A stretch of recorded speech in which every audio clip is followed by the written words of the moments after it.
আমার এই টিউশন জগতে এইগুলোই সবথেকে বড় পাওয়া। দেখো আমি সকালের ব্যাচের সব কিছু সেরে আবার বিকেলের ব্যাচের এখানে চলে আসলাম, এখন প্রায় 4টা বাজে। তো ওদের হুকুম হয়েছে কি জানো, যে পিসুমণি তুমি কিন্তু এখন ঘরের ভেতরে আসবে না, আমরা এখন সাজাচ্ছি, পরে যখন ডাকবো তখন আসবে। ওই জন্য আমি ওয়েট করছি ওদের জন্য কখন আমাকে ডাকবে।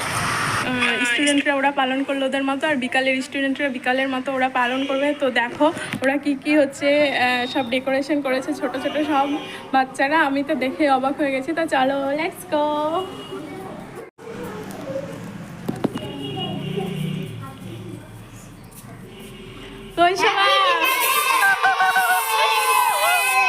ও দারুণ দারুণ।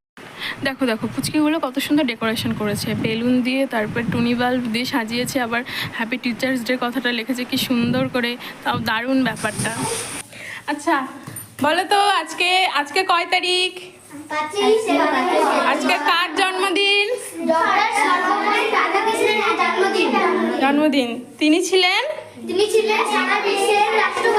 হ্যাঁ, ভারতের প্রথম উপরাষ্ট্রপতি প্রথম। তো সবাই দেখো আমরা কেক কাটতে বলছে ওরা, আর দেখো গিফটটা ধরে বসে আছে, আর বেশ সুন্দর একটা গিফটও কিনেছে। তো দেখো আমি কেক কাটছি, তো বললো যে পিসিমণি তুমি কেক কাটো তাড়াতাড়ি, তারপরে হচ্ছে সোনো স্প্রেগুলো দিব। তো কেকও কাটছিলাম, আর তার মধ্যে ওরা দিয়েও দিয়েছিল।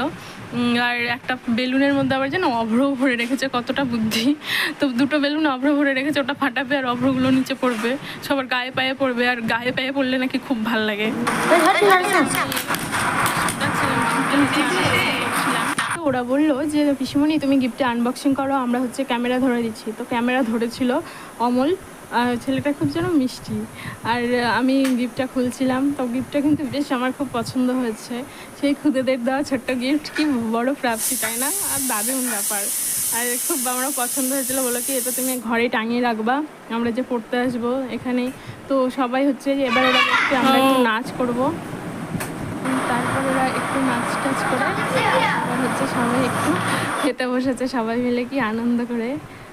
তো আমার তো প্রচণ্ড ভালো লাগছে, কিন্তু এই দিনটা কিন্তু খুব ভালো কাটলো। আর এই দেখো কেকটা খুব দারুণ কিনেছিল, প্লেনের মধ্যে বেশ সুন্দর ডিজাইনটা। দেখো সবাই ভালো থেকো।